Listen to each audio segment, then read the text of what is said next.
মাশাআল্লাহ আপনাদের এলাকার যুবকদের ভিতরেও প্রেম আছে।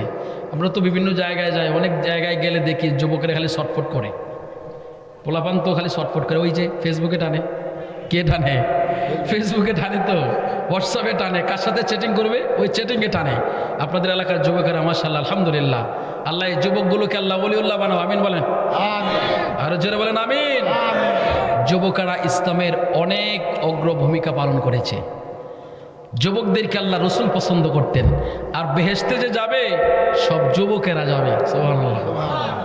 যুবকদের জন্য ফার্স্ট ক্লাস নিউজ আছে, জান্নাতে যাবে সব যুবক, কোনো বুড়া মানুষ জান্নাতে যাবে না, সুবহানাল্লাহ বলেন। বুড়া বাড়াইতে মনে মনে কইব তো জোয়ানেরই ওয়াজ হলো, আমরা বুড়া মানুষ বেহেশতে যেতাম না, হই না কি করো? না না, এমনটা না। আপনি বেহেশতে গেলে আপনাকে জওয়ান বানায়া বেহেশতে পাঠাবে, সুবহানাল্লাহ। আরো জোরে বলেন সুবহানাল্লাহ। কথাটা যখন উঠে গেছে দুইবার একটু বলবো। একজন ব্যক্তি যখন বেহেশতে যাবে তার বয়স থাকবে কেমন জানেন? তার বয়স থাকবে হযরতে ঈসা পয়গম্বরের মতো, সুবহানাল্লাহ। অর্থাৎ একেবারে টাকরা যুবক থাকবে, একেবারে ইয়াং থাকবে, শুধু দাড়ি মোছ খালি গজাবে গজাবে, এমন একটা বয়স থাকবে। একটা জান্নাতি যুবকের লাশটা কত বড় হবে জানেন? হযরত আদম আলাইহিস সালামের বডি ছিল 120 হাত লম্বা, ওনার সিনাটা ছিল 60 ফিট, কদ্দুর 60 গজ ছিল। তাহলে বডিটা যদি 60 গজ হয়, কেমন বডিটা ছিল? সুবহানাল্লাহ বলবেন। লম্বা ছিল 120 হাত, সুবহানাল্লাহ বলেন। আরো জোরে বলেন সুবহানাল্লাহ। ওই রকম একটা আল্লাহ বডি আপনাকে দেবে। ফিটনেস ধরার জন্য আপনারা এক্সারসাইজ করেন না, ছেলেরা তো এক্সারসাইজ করে, এক্সারসাইজ করা লাগবে না, অলরেডি বডি ফিট থাকবে, সুবহানাল্লাহ। আরো জোরে বলেন সুবহানাল্লাহ। তো আপনাকে যদি এরকম ফিটিং একটা বডি না দেয়, আপনি বেহেশতে যায় করবেন নাকি? বেহেশতের ভিতরে তো শুধু নিয়ামত আর নিয়ামত আপনার জন্য, সুবহানাল্লাহ। আরো জোরে বলেন সুবহানাল্লাহ। একটা বেহেশতির জন্য কম করে হলেও 70 জন হুর পড়িয়ে দেবে, সুবহানাল্লাহ। আরো জোরে বলেন সুবহানাল্লাহ। কয়জন? 70 জন। তো এরকম আপনার বডিটা লাগবে না? কি বলেন, লাগবে নেই? হ্যাঁ, খুশি নি আপনারা? খুশি নি? মহিলারা কইব বেড়াতেরই দিতেছে, হুজুরে আমরা দিতেছে না। হ্যাঁ, হুজুরে আমরা দিতেছে না, হুজুরে খাওয়ার সময় হুজুরের খাবার মধ্যে লবণ বাড়াই দিব। এমনটা করলে হবে না। এক হুজুর ওয়াজ করছে, হ্যাঁ, নোয়াখাইল্লা হুজুর ওয়াজ করছে, ওয়াজের মধ্যে কইতেছে এই সব পুরুষদেরকে আল্লাহ তাআলা জান্নাতের মধ্যে 70 জন হুর দিবে। তো হুজুর ওয়াজ টস করে যখন বাসায় গেছে খাইতো, মহিলা তো খাবার দেয় না। কই কি হয়েছে ভাই, তুমি আমারে করে আনছে দাওয়াত দিয়া, তোমার বউ খাবার দেয় না? ঘরের থেকে বেরিয়ে আওয়াজ করতে যায়, ওয়াজ করছে হুজুরে শুধু বেড়াইদের জন্য, পুরুষের জন্য, আমরা মহিলাদের জন্য কোনো ওয়াজ করছে না, আমরা হুজুরে খাওয়াইতাম না। হুজুরে খুব চালাক ছিল। হুজুরে কো না না, আপনাদের জন্য একটা ওয়াজ আছে। বলে কি ওয়াজ? সব পুরুষেরা 70 জন করে ভোট দিবে। বলে না, তুমি চিন্তা করো না, তোমাদের জন্য ব্যবস্থা আছে, আমি একটু দোয়া করতেছি, দোয়ার মধ্যে আমি ব্যবস্থা করে দিতেছি।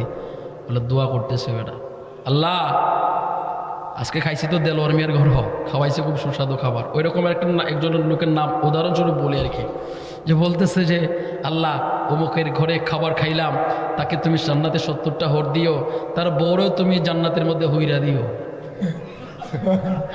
কি দিও? হুইরা দিও।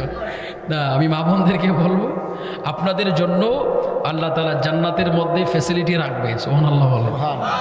যদি মহিলা বেহেশতি হয়, আমল বলা হয়, তার জন্য আমার আল্লাহ তাআলা জান্নাতের সমস্ত হুর পরিদের তাকে সর্দার রানী বানায়া দেবে। জোরে বলেন সুবহানাল্লাহ।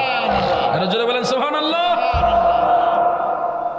একটা মানুষ সুন্দর থাকার জন্য কত চেষ্টা করে না? আমার আল্লাহ তাআলা একটা জান্নাতীকে এত সৌন্দর্য দিবে, যে সৌন্দর্যটা আল্লাহ তাআলা ইউসুফ আলাইহিস সালামকে দিয়েছিলেন।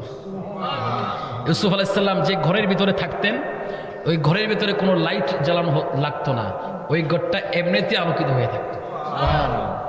ইউসুফ আলাইহিস সালামের সৌন্দর্য দিবেন একটা জান্নাতীকে, সুবহানাল্লাহ।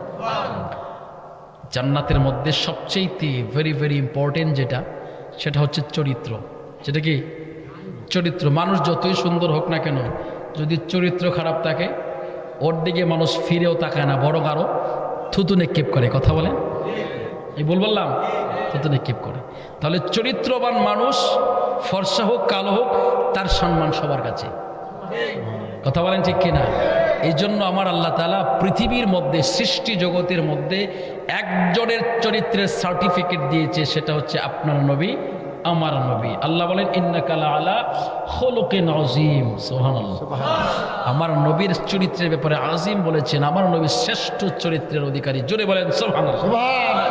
আমার আল্লাহ প্রত্যেকটা জান্নাতীকে আমার নবীর চরিত্র দিবেন। খুশি নিও, আরো জোরে কন্যা খুশি নি। নবীর চরিত্র মানে শ্রেষ্ঠ চরিত্র, সুবহানাল্লাহ বলেন।